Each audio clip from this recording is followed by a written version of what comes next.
नमस्ते। आज दो बहुत बड़ी खबरें हैं जो भारत के सामने एक साथ आई हैं।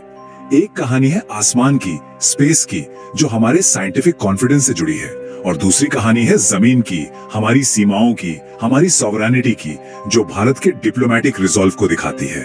तो एक तरफ तो साइंस की दुनिया में एक चैलेंज है, और दूसरी तरफ हमारी सरहदों पर एक बहुत ही कह सकते हैं सख्त चेतावनी। अब ये दोनों कहानियां सुनने में तो बिल्कुल अलग अलग लगती हैं, है ना? पर असल में ये भारत के फ्यूचर की एक बड़ी तस्वीर बनाती हैं।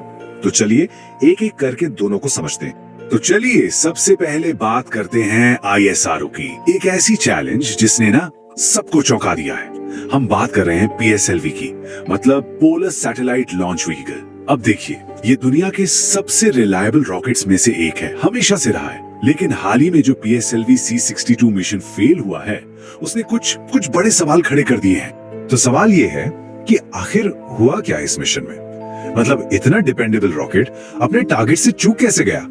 चलिए जरा इसको डिटेल में समझते हैं। देखिए, मिशन का ऑब्जेक्टिव था एक बहुत इंपॉर्टेंट अर्थ ऑब्जर्वेशन सैटेलाइट को उसके ऑर्बिट में पहुंचाना, और सब कुछ प्लान के हिसाब से चल रहा था। लेकिन फ्लाइट के दौरान रॉकेट का जो अपर स्टेज होता है ना, उसमें एक टेक्निकल प्रॉब्लम आ गई, और नतीजा ये हुआ कि सैटेलाइट अपने तय ऑर्बिट तक पहुंच ही नहीं पाया और मिशन को फेल डिक्लेयर कर दिया गया। अब जो बात सबसे ज्यादा परेशान करने वाली है वो ये है कि इस फेलियर को लोग सिर्फ एक एक्सीडेंट नहीं मान रहे। इसे कहा जा रहा है एक कंसर्निंग रेपिटेशन, मतलब एक चिंताजनक दोहराव। सीधा सा मतलब ये है कि ये पहली बार नहीं हो रहा है। और ये जो आप देख रहे हैं, ये इसी बात को और भी क्लियर कर देता है। पिछले कुछ मिशंस को देखें तो PSLV को कई टेक्निकल चैलेंजेस आए हैं, कभी स्टेज सेपरेशन में दिक्कत तो कभी सेंसर में। C62 की ये जो गड़बड़ी है ना, ये उसी पैटर्न का हिस्सा लग रही है। और यहीं से एक बड़ा सवाल उठता है, और ये सवाल इतना जरूरी क्यों है? क्योंकि PSLV आप समझिए भारत का वर्क हॉर्स रॉकेट है। हमारे नेविगेशन सैटेलाइट्स, वेदर फोरकास्टिंग, यहाँ तक कि स्ट्रेटेजिक सर्वेलेंस, सब कुछ इसी पर टिका है। और सिर्फ इतना ही नहीं, कमर्शियल लॉन्चेस के जरिए ये ग्लोबल स्पेस मार्केट में इंडिया की क्रेडिबिलिटी बनाता है। तो जाहिर है अगर इस भरोसे पर ही सवाल उठने लगे तो इसका असर बहुत बहुत गहरा होगा। लेकिन यहाँ एक बात याद रखना बहुत जरूरी है, इसरो की पहचान सिर्फ सक्सेस से नहीं है। इसरो की असली पहचान है फेलियर्स से सीखने की, उसकी गजब की एबिलिटी से। आप गगनयान को देख लीजिए, चंद्रयान को देख लीजिए, हर बड़े मिशन के पीछे फेलियर से सीखने की एक पूरी कहानी है। तो हो सकता है ये PSLV C62 का फेलियर अंत नहीं, बल्कि एक नई शुरुआत। चलिए अब आते हैं आज की दूसरी बड़ी खबर पर, और ये खबर सीधे सीधे भारत की सॉवरेनिटी और नेशनल सिक्योरिटी से जुड़ी है।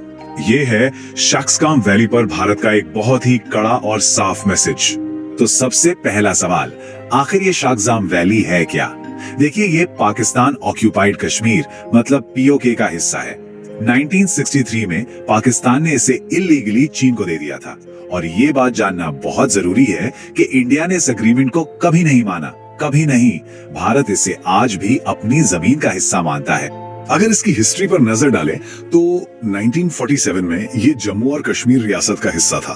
फिर 1963 में, जैसा मैंने बताया, पाकिस्तान ने इसे चीन को दे दिया, और आज ये एक डिस्प्यूटेड टेरिटरी है और भारत के सॉवरेनिटी क्लेम्स के लिए बहुत ही सेंट्रल है। और इसी कॉन्टेक्स्ट में इंडियन आर्मी के एक सीनियर ऑफिसर जनरल द्विवेदी का बयान बहुत इंपॉर्टेंट हो जाता है। उन्होंने साफ साफ कह दिया है, भारत शक्सकाम वैली में किसी भी एक्टिविटी को सपोर्ट नहीं करता है। अब इस एक लाइन में ना एक बहुत बड़ा डिप्लोमेटिक मैसेज छुपा है। लेकिन सवाल ये है कि ये स्टेटमेंट अभी ही क्यों आया? तो इसकी वजह है बॉर्डर के इलाकों में बढ़ती एक्टिविटी, खासतौर पर चाइना पाकिस्तान इकोनॉमिक कॉरिडोर यानी CPEC से जुड़े प्रोजेक्ट्स। इस बयान के जरिए इंडिया ये क्रिस्टल क्लियर कर रहा है कि बॉर्डर पर कोई भी यूनिलैटरल चेंज उसे मंजूर नहीं होगा। ये चीन और पाकिस्तान दोनों के लिए एक डायरेक्ट सिग्नल। तो अब इन दोनों कहानियों को एक साथ रखकर देखते हैं। एक तरफ स्पेस में चैलेंज, दूसरी तरफ बॉर्डर पर वार्निंग। ये दोनों मिलकर ना भारत के एक नए अप्रोच को दिखाते हैं। इसे ऐसे समझिए, ISRO के चैलेंज को ओवरकम करना ये है साइंटिफिक सेल्फ रिलायंस की लड़ाई, और शक्सकाम पर अपने हक को पूरी मजबूती से जताना ये है स्ट्रेटेजिक सेल्फ रिलायंस। और इन दोनों का गोल at the end of the day एक ही है, आत्मनिर्भर भारत। और यही वो बिग पिक्चर है जिसे समझना जरूरी है। ये दोनों डेवलपमेंट्स एक ही सिक्के के दो पहलू हैं। यही है द न्यू इंडिया अप्रोच।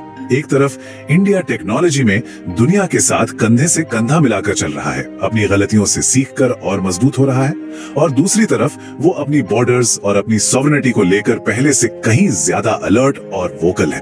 तो अब जब भारत इस रास्ते पर आगे बढ़ रहा है, कुछ बड़े सवाल भी सामने आते हैं और इन पर सोचना बहुत जरूरी है। जैसे कि इसरो के लिए क्या हमें लॉन्च फ्रीक्वेंसी से ज्यादा रिलायबिलिटी पर फोकस करना चाहिए, मतलब ज्यादा मिशंस या ज्यादा डिपेंडेबल मिशंस? और शाक्सगाम के मुद्दे पर क्या भारत को और भी ज्यादा स्ट्रिक्ट डिप्लोमेटिक एक्शन लेने की जरूरत है? ये वो सवाल है जो आने वाले वक्त में भारत की डायरेक्शन तय करेंगे और जिनके जवाब हम सबको मिलकर सोचने होंगे।